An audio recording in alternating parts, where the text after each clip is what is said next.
Hello, bonjour à tous, c'est encore Imacode. Donc nous sommes toujours sur nos dictionnaires. Donc sur le dictionnaire, on avait déjà vu précédemment comment on pouvait parcourir un dictionnaire. Donc il y avait cette méthode-là et cette deuxième méthode-là. Donc la méthode que vous connaissez depuis les listes, c'est celle-là. Ensuite, maintenant, on vous montre comment on peut décomposer avec la partie vlad.item. Item veut dire bien, ça dit les articles, ça veut dire les différents éléments de chaque ligne dans notre dictionnaire. Et donc ici maintenant on pouvait parcourir encore d'une autre manière, c'est à dire que si on veut parcourir de façon simple, c'est à dire que lorsqu'on fait tout à l'heure on avait fait stat comme ça, et si je laissais juste stat, si vous vous rappelez, bon, je vais commenter tout ça pour vous laisser ça au cas où si des personnes sont intéressées, vous pouvez mettre aussi pause si vous le voulez, mais je préfère quand même laisser ça comme ça. Et donc ici, qu'est-ce que je vais faire là? Je suis en train de commenter d'abord pour vous montrer une autre manière de pouvoir parcourir un dictionnaire. Donc là, qu'est-ce qu'on avait vu déjà précédemment? On avait dit que si on faisait for stat comme ça, stat in vlad, d'accord? On avait dit que là maintenant on pouvait juste faire print comme ça. Print et là il va nous parcourir et on retourne juste stat. Lorsqu'on lançait ça, qu'est-ce qu'on obtenait? On a bien tenu le nom, le statut et l'expérience. Donc, c'est des choses qu'il faut savoir déjà qu'on pouvait parcourir comme ça. Bon, il y a une autre, la même manière, hein, si je viens ici, là, maintenant, dans Favorite Language. Donc, je peux juste stat comme ça, je mets juste ici Favorite Language. Et donc, si je relance comme ça, bon, je vais nettoyer ça. Et après, si je relance, qu'est-ce qu'on obtient ici? On va obtenir bien les clés. Ça, c'est la première méthode. Mais de façon générale, on peut aussi faire comme ça. C'est-à-dire, il y a une fonction qui existe aussi pour dire comme ça, point. Vous voyez, il y avait un case là, avec K. Voilà. Et là, si vous faites ça, vous obtenez le même résultat. D'accord? Donc, en fait, ça, c'est pour obtenir le même résultat. Donc, ça, c'est des choses qui sont assez faciles à savoir. Donc, c'est important à savoir. Et autre chose, comme je disais, là, ce qu'on avait fait d'abord précédemment, c'est qu'on avait permis de le faire pour pouvoir voir le contenu de Vlad. Bah, on peut le faire aussi maintenant pour voir le contenu de... Bon, je vais enlever même Vlad déjà, je pense que Vlad c'est bon. Donc, on va enlever tout ça. J'espère que vous avez bien compris ce truc-là. Et donc, on enlève tout ça pour ne pas être encombré. Et là, maintenant, ce qu'on va faire, c'est qu'on va dire maintenant for... ici, il y a quoi? Il y a un nom ici et il y a un langage. Donc, ici, je peux mettre ici le coup comme ça. For name, là, je mets language. D'accord? Que je vais appeler comme ça, là, maintenant, in quoi? Favorite language. Ensuite, point maintenant. Qu'est-ce qu'on avait dit précédemment? On avait dit items.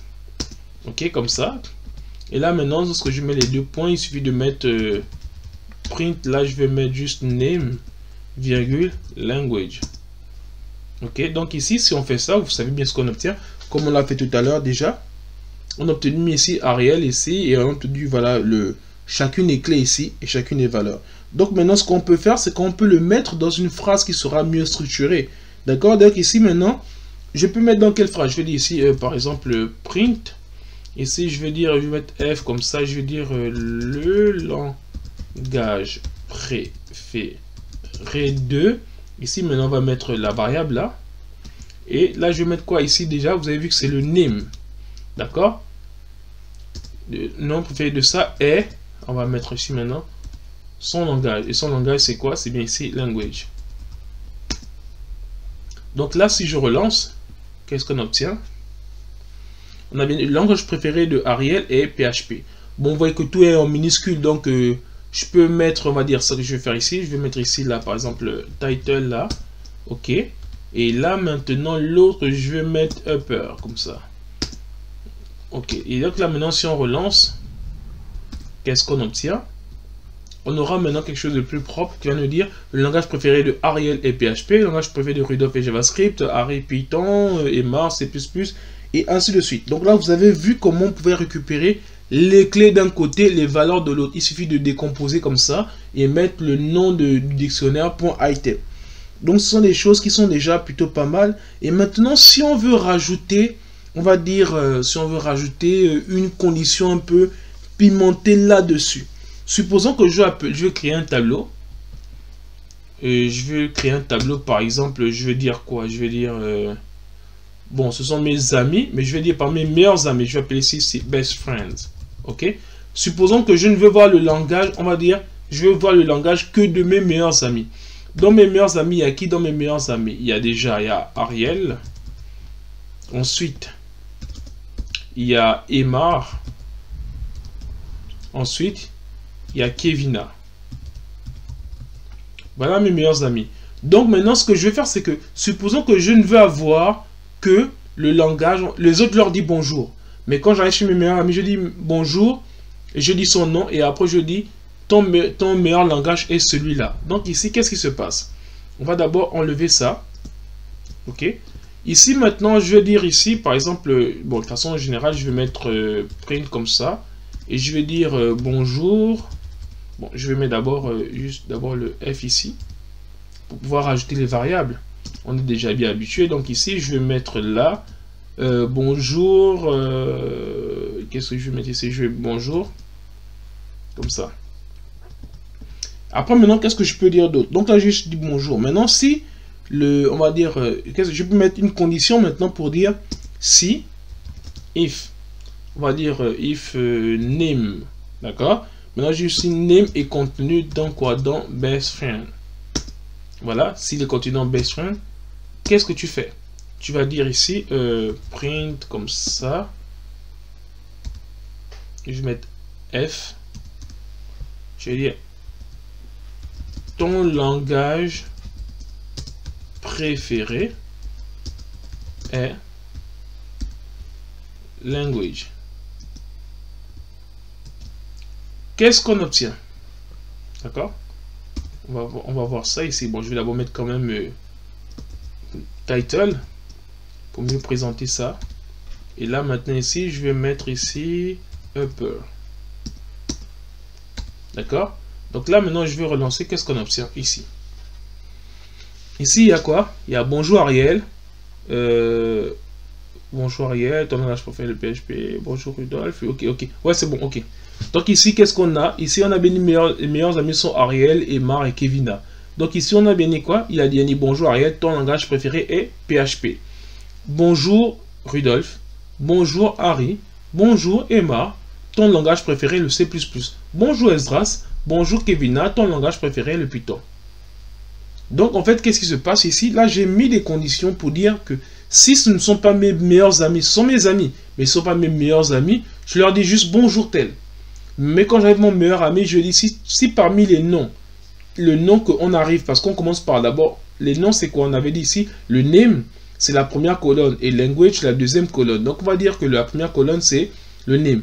Donc ici, on dit que le name, on a vu une fonction déjà dans les vidéos antérieures, qu'il y avait in, qui nous permettait de voir le contenu dans une liste ou dans un dictionnaire ou dans un tableau. Donc, si on veut voir, on va dire pour chaque nom, on regarde si son nom est dans best friend. On a créé un tableau comme ça, best friend c'est là. Donc on a dit, ok, on dit bonjour, à chaque fois on dit bonjour avec le nom de la personne. Mais si le nom est dans le nom de mes meilleurs amis, et dans mes meilleurs amis, qu'est-ce que je fais? Je vais rajouter encore ça.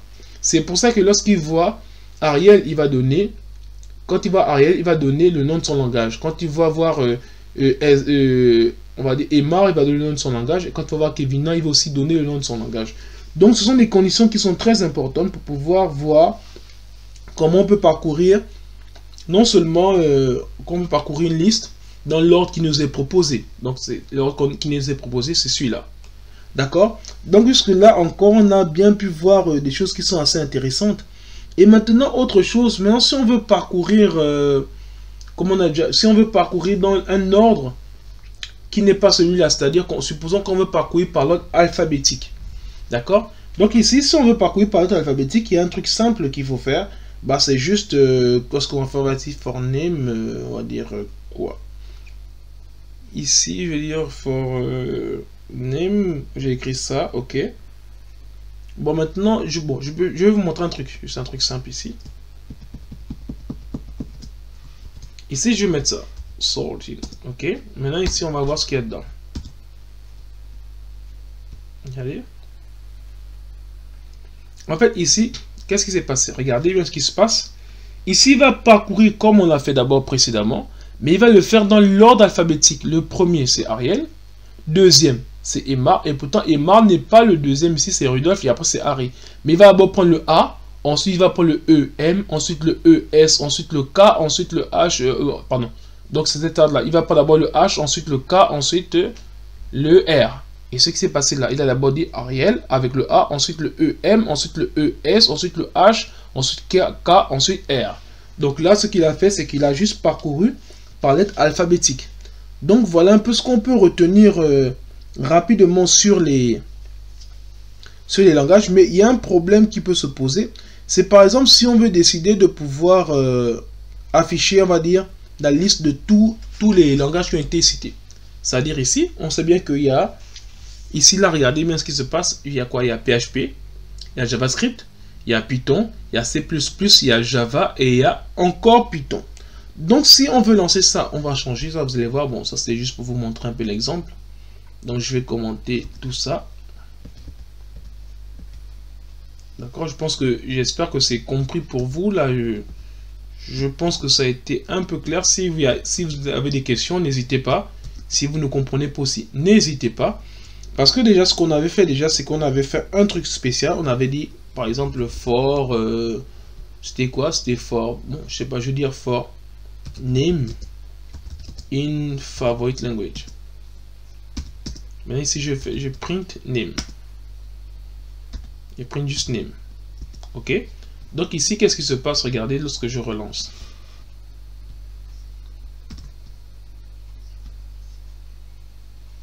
On a bien juste, pardon, oui, le name, pardon. Ouais.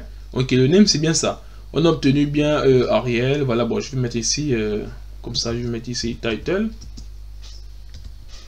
Ok, on a bien obtenu ça. Ok, Ariel, Rudolf, Harry, ainsi de suite. Et donc, comme on a vu tout à l'heure aussi, si on voulait mettre tout ça dans l'ordre alphabétique, il fallait mettre juste la fonction sortie comme ça. Et dans cette fonction, il fallait mettre le résultat là. Parce que sortie, c'est la fonction qui met en ordre alphabétique. Donc, qu'est-ce qu'on met en ordre alphabétique? Bah, c'est le name qu'on met en ordre alphabétique. Et donc là, si on relance ça, qu'est-ce qu'on obtient? On obtient bien ici, ouais, non.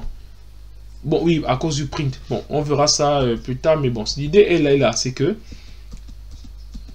ici, ce qui se passe, c'est que ici, on a bien dit que lorsqu'on parcourt le name comme ça, d'un favorite language, on a obtenu bien les noms qu'on avait. D'accord, jusque-là, c'était quelque chose de plutôt pas mal. Mais le problème est que si on veut parcourir maintenant les valeurs, c'est-à-dire qu'on avait vu ici, par exemple ici, je vais mettre ici language comme ça. Dans favorite language, donc ici je vais mettre ici language, ok. Donc ici maintenant qu'est-ce que je vais faire? Ici regardez, il y a un point comme ça, il y a case là, vous avez vu, et là il y a aussi ça, value. On va parcourir ça, on va voir qu'est-ce que ça nous donne. Ici regardez, quand on a mis value, il a parcouru quoi? Il a parcouru la deuxième partie du tableau. Donc si on met juste, on ne met rien comme ça. Si on ne met rien comme ça, d'accord, qu'est-ce qu'il va faire? Il va parcourir la première partie de notre dictionnaire. Ou bien soit ça, soit on met case comme ça, d'accord, soit on met case comme ça, ça revient au même. Il va parcourir, qu'on mette simplement ou avec case, qu'est-ce qu'il fait? Il parcourt toujours le premier côté de notre dictionnaire. Maintenant, si on veut parcourir le deuxième côté de notre dictionnaire, il faut juste mettre values. Comme on disait, clé valeur. Donc, values, maintenant, quand on fait ça, qu'est-ce qui se passe? Il va parcourir maintenant la deuxième partie de notre dictionnaire. Donc, c'est quelque chose de très important qu'il faut savoir. C'est que là, maintenant, il nous a bien parcouru la deuxième partie de notre dictionnaire, mais il y a un problème qui se pose. Je ne sais pas si vous voyez de quoi il s'agit. En fait, ici, déjà, comme je vous ai dit tout à l'heure, l'erreur qu'on a eu ici, là, quand j'ai mis tout à l'heure, j'ai mis dans l'ordre alphabétique. C'est pas ici qu'on range par ordre alphabétique, c'est ici. C'est-à-dire ici, regardez, lorsque je fais ça, si je mets ici sortie de là. Ok, je mets sortie comme ça, et là, je mets ça là. Et si je relance, on aura les langages là, mais dans l'ordre alphabétique. On a commencé par C++, Java, JavaScript, PHP, Python. Bah, le problème de ça, c'est que si vous remarquez, il y a Python qui se donne deux fois. Donc, pour éviter cela, bah, il y a une autre fonction qui existe ici. Et cette fonction, c'est quoi? Elle va nous permettre de pouvoir... regardez, je vais mettre une fonction qui s'appelle set. Ok? On met set. On relance. Regardez ce qui se passe. Il y a bien ici, il y a C++, il y a Java, il y a Python, il y a JavaScript et Python. Bon, en fait, ce que je vais faire, c'est que je vais enlever même le sortie. Sortie ne sert pas à grand chose là. Attendez, je vais remettre comme c'était. Mais vous avez déjà vu que lorsqu'on mettait sorted, il nous a permis de nous ranger ça dans l'ordre alphabétique. Bon, je vais quand même remettre d'abord pour que vous puissiez bien revoir. Ok, et donc lorsqu'on fait bien ça, on obtient bien le rangement par lettre alphabétique. On a remarqué qu'il y a deux pitons. Donc ici, qu'est-ce qui se passe? Au lieu de mettre sorted comme ça, je vais appeler une autre fonction qu'on appelle set. Et set, qu'est-ce que ça fait? Regardez. Il va renvoyer tous les langages, mais il va renvoyer Python une seule fois. Donc la fonction set, elle nous permet directement de pouvoir renvoyer un élément une seule fois. C'est-à-dire que s'il y a des fois qui se répètent, parce que supposons qu'on veut faire un sondage et on voit le nombre de personnes qui ont voté le président, bah, on ne va pas voir que dans les sondages, il y a tel président qui est celui qui a été voté. Non, on ne veut pas voir le nombre de fois qu'il a été voté. On veut voir s'il a été voté par un certain nombre de personnes. Si on prend 10 personnes, étant donné qu'il y a par exemple 8 candidats, bah, il y a peut-être des candidats qui ne seront pas cités. Donc si on veut voir les candidats qui seront cités, bah, il faut faire la fonction set qui va permettre de pouvoir retourner un seul de chaque élément. Donc un seul de chaque valeur. Donc là, nous sommes arrivés au terme de notre vidéo. Et je vous dis rendez-vous sur la vidéo prochaine où on parlera des imbrications. Merci.